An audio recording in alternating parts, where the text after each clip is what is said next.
400 বছর পুরনো মসজিদ। আর এটাতে টোটাল 81টা গম্বুজ আছে, যদিও 60 গম্বুজ নামে পরিচিত।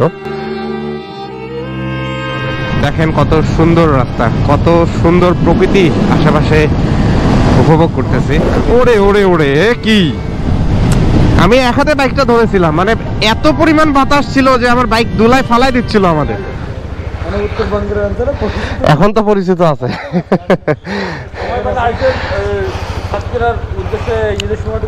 আচ্ছা ঠিক আছে, আচ্ছা ইনশাল্লাহ।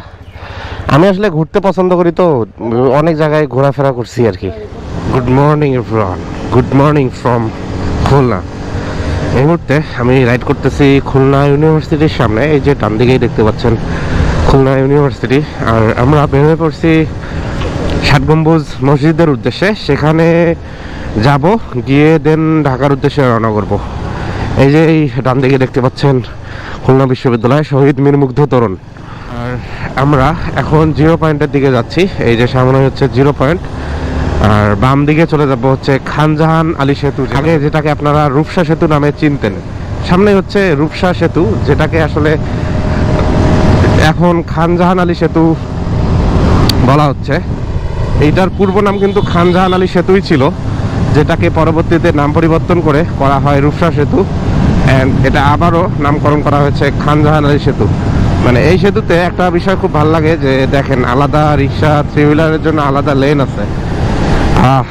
কত সুন্দর একটা ভিউ, মানে ব্রিজটার মিডিলটা অনেক উঁচা, ভালোই লাগতেছে, বেশ ভালো লাগতেছে। মানে সামনে মনে হচ্ছে পুরোটাই নিচু এলাকা। আমরা ব্রিজের উপর থেকে এমনটাই দেখতে পাচ্ছি।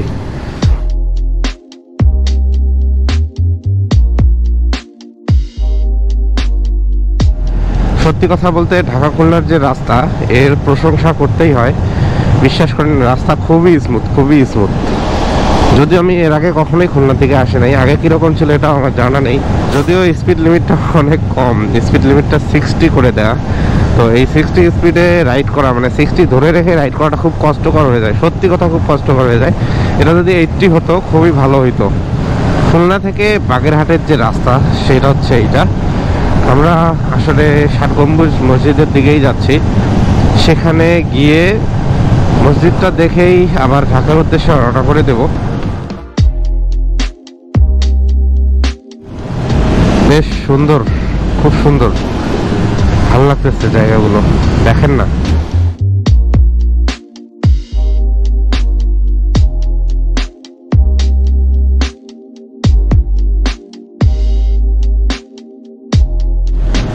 বেশ মৎস্য হ্যাচারিগুলো দেখতে পাচ্ছি এখানে। আর ভালোই মনে হচ্ছে মাছ চাষ করে এদিকে বাগেরহাটের দিকে।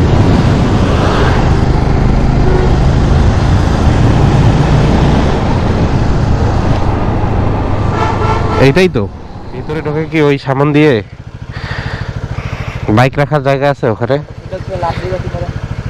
এখানে রেখেও উপর দিয়ে যাওয়া যায়। নামাজের সময় নর্মালি উন্মুক্ত থাকে, তাই না?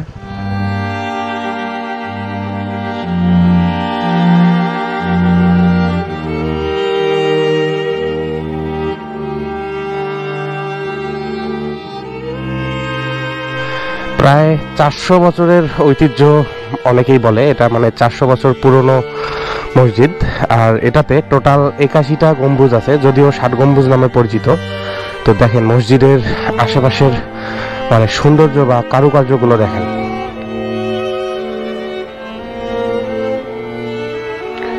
মসজিদের ভিতরটা আপনাদেরকে একটু দেখাবো। জুতা খুলতে হবে।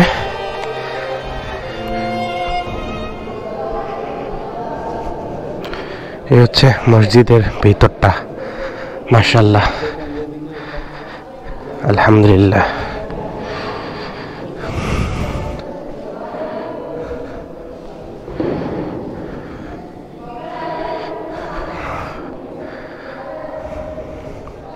জিশান, মানে কত সুন্দর একটা ঠান্ডা আবহাওয়া না, শীতল একটা ওয়েদার ভিতরটাতে। আর জুম্মার নামাজের প্রস্তুতি চলতেছে, ভাইরা এগুলো বিছাচ্ছেন জুম্মার নামাজের জন্য। না ভাই, জুম্মার নামাজের জন্য। আমরা এখন বাইরে চলে যাব। আসলে বেশি সময় নেব না এখানে। এইটা হচ্ছে মসজিদে প্রবেশ পথ, আর এইদিকে আপনারা জাদুঘরও দেখতে পারবেন, বাগেরহাট জাদুঘর। আর এই হচ্ছে মসজিদের সামনের অংশটা। এই অংশটা আবার মানে খুবই পরিচ্ছন্ন, সুন্দর, সাজানো গোছানো, সুন্দর একটা বাগান করা। আর এই সাইডটা হচ্ছে মসজিদ। আমরা ৬০ গম্বুজ মসজিদ থেকে চলে যাচ্ছি। এটা হচ্ছে পিছন সাইড। আমরা ভুলে সামন দিয়ে না এসে পিছন সাইডে আসছিলাম। পিছন সাইডে বাইকটা রেখে আসলে দেয়াল টপকায় ভিতরে গেছিলাম, দেন টিকিট কাটছি, দেন ঘুরছি। আপনারা এই ভুলটা করবেন না। আপনারা অবশ্যই সামনের দিকটায় এসে সামনে বাইক রেখে তারপর হচ্ছে টিকিট কেটে ভিতরে প্রবেশ করবেন।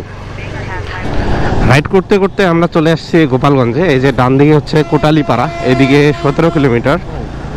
ঢাকা এখান থেকে আরও 160 কিলোমিটার, ভাঙ্গা 71 কিলোমিটার। এই যে আমরা গোপালগঞ্জ পুলিশ লাইন্সের এখানে চলে আসছি। তো মানুষজন দেখেন কত অমনোযোগী, রাস্তা পারাপার করে কোনো দিক খেয়াল না করেই। যাই হোক, এখানে সম্ভবত পুলিশের মাঠ চলতেছে, আর এই জন্য এখানে গ্যাঞ্জামটাও অনেক বেশি। দেখেন একটা বিষয় বলি, আপনারা যারা রেগুলার যাতায়াত করেন ফরিদপুর, ভাঙ্গা, খুলনা, তারপর হচ্ছে কুয়াকাটা, এই সাইডগুলোতে, তারা অবশ্যই জানেন যে এই সাইডগুলোতে প্রচুর পুলিশের চেকপোস্ট থাকে, স্পিড গান নিয়ে দাঁড়ায় থাকে, এবং স্পিড লিমিট এই রাস্তায় কিন্তু 60, যেটা আমরা ভাঙ্গা পর্যন্ত 80 পাই, বাট এখানে এসে কিন্তু 60 স্পিড লিমিট পাবো। তো এখানে দেখা যাচ্ছে যে 64-65 প্লাস হলেই মামলা দিয়ে দেয়, এমনও দেখছি। সো এই জন্য যারা এদিকে আসবেন অবশ্যই স্পিড লিমিটটা মেনটেন করে রাইড করা ট্রাই করবেন। আজকে সারাদিনের ওয়েদার বেশ খেলা দেখাচ্ছে আমাদের, কখনো বা রোদ, কখনো বা মেঘে ঢেকে যায় আকাশ। তো এর মধ্যেই রাইড করতেছি। এখান থেকে ভাঙ্গার দূরত্ব আর 7 থেকে 8 কিলোমিটার আছে। ওই ওই ওই বাসটা কেমনে আমাদের চাপ দিল। পাইলেই বাস আপনাকে চাপ দেবে, সেভাবেই আপনাদের রাইড করতে হবে। দেখেন কত সুন্দর রাস্তা, কত সুন্দর প্রকৃতি আশেপাশে উপভোগ করতেছি। আমি যাওয়ার দিনও সেম এই জায়গাটাই ভিডিও শুট করছিলাম, আজকেও সেম এই জায়গাটাই ভিডিও শুট করতেছি। দেখেন এখান থেকে পদ্মা সেতুর দূরত্ব আরো 37 কিলোমিটার। সোজা ঢাকায় চলে যাব। হাতের বামে হচ্ছে ফরিদপুর। ফরিদপুরে আমি গিয়েছিলাম, পল্লী কবি জসীমউদ্দিনের বাড়ি।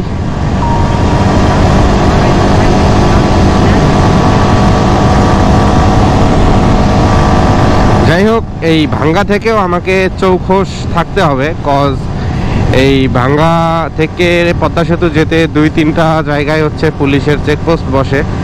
তো তারা স্পিড গান নিয়ে দাঁড়িয়ে থাকে। সো আমি 80 ক্রস করব না। সামনেই ভাঙ্গা টোল প্লাজা, এখানে আবার টোল দিতে হবে 20 টাকা। এখান থেকেই স্লো স্লো যাই, মানে আর থ্রোটল ধরবো না, থ্রোটল ছেড়ে দিয়েই চলে যাব টোল প্লাজায়। এরকম টোল দেওয়ার সময় সবসময় পিছনে খেয়াল রাখবেন, কারণ আপনারা জানেন কিছুদিন আগে হচ্ছে এরকম একটা অ্যাক্সিডেন্ট হয়েছিল। টোল দেওয়ার সময় পিছন থেকে বাস এসে মেরে দিছে। সো যদি আপনি লুকিং গ্লাসে ফলো করেন তাহলে এই জিনিসটা দেখতে পারবেন। কারণ ভাই, আপনি যখন দেখতে পারবেন পিছন থেকে একটা বাস দ্রুত গতিতে চলে আসতেছে, আপনি পাশ কাটায় বের হয়ে যেতে পারবেন। এই জন্যই আমি বলছিলাম যে লুকিং গ্লাসে ফলো করতে যখন এই সমস্ত জায়গায় টোল দিবেন। আপনাদের বলছিলাম না, আকাশ আমাদের সঙ্গে আজকে চোর পুলিশ খেলা শুরু করছে। আকাশের মেঘের অবস্থা, আর অলরেডি 2-1 টোপা বৃষ্টি পড়তেছে গায়ে। এই যে আবার দেখেন সামনে রোদ। বাহ বাহ, ইয়ে ক্যা হে ভাই।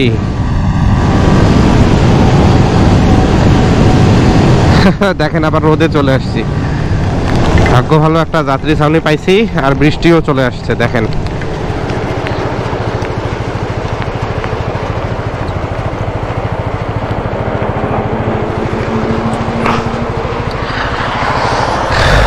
আর 15 কিলোমিটার গেলে পদ্মা সেতু পাইতাম। ভিজে গেছিস কি? এই হচ্ছে অবস্থা। রোদ আছে, আবার বৃষ্টিও পড়তেছে। 1 মিনিটের একটা বৃষ্টি হয়েছে, দেন এই যে আবার রোদ উঠছে, আবার রওনা দিচ্ছি, এই যে আবার বৃষ্টি পড়া শুরু হয়েছে। তো আমি যতদূর জানি যে এই বৃষ্টিটা হচ্ছে সাময়িক, কিছুটা সামনে গেলে হচ্ছে এই বৃষ্টিটা থাকবে না, এজন্য রাইড শুরু করছি। আর এইদিকে গোপ্রো ভিজতেছে, যদি কন্টিনিউ এমন চলতে থাকে তাহলে গোপ্রোটা ব্যাগে নিয়ে নিতে হবে। দেখেন বৃষ্টি অবস্থায় জাস্ট 2 কিলোমিটার রাইড করে আসলাম, সামনের দিকে আবার বৃষ্টি নাই। এই যে গা ভেজা, এই যে বাইকে পানি এরকমই হয়। তো আমি জানি এই বৃষ্টি যেহেতু এই যে অল্প একটু মানে ক্ষণিকের মেঘের বৃষ্টি, তো এই বৃষ্টিগুলো এরকমই হয়। কিছু কিছু জায়গায় হচ্ছে বৃষ্টি হয়, কিছু জায়গায় হয় না। তো এই জন্য কোথাও দাঁড়ায় থাকাটা হচ্ছে বোকামি। ঘড়িতে সময় যখন 1:26, আমরা চলে আসছি পদ্মা সেতুর টোল প্লাজায়।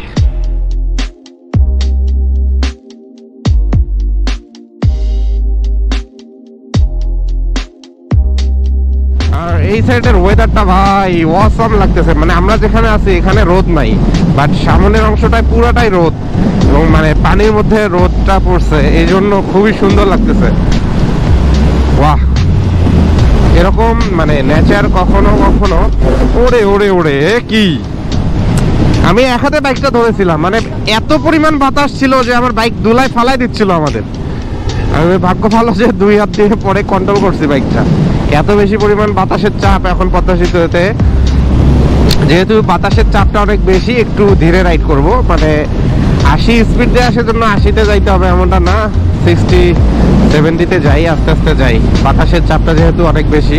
এই যে পদ্মা সেতুতে দেখতেছেন এই যে টায়ার, এই যে টায়ারের অংশগুলো পড়ে আছে, সম্ভবত এই বাসটার টায়ার ফেটে গেছে। হ্যাঁ, এই যে দেখতে পাচ্ছেন এই বাসের টায়ার ফেটে একদম শেষ, এই যে অবস্থা। ও রে, এর টায়ার ফেটে গেছে। এখন কি হবে? এই কি পদ্মা সেতুতে দাঁড়ায় এই সমস্ত কাজ করবে, মানে টায়ার চেঞ্জ করবে?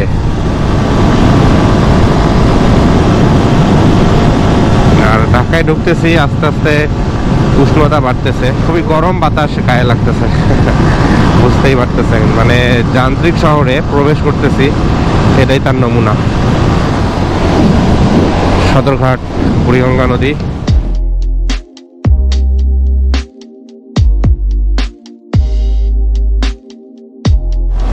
বাগেরহাট থেকে ঢাকায় ফেরার এই ভিডিওটা যারা সম্পূর্ণ দেখেছেন, thanks for watching this video. If you like this video, don't forget to subscribe my channel.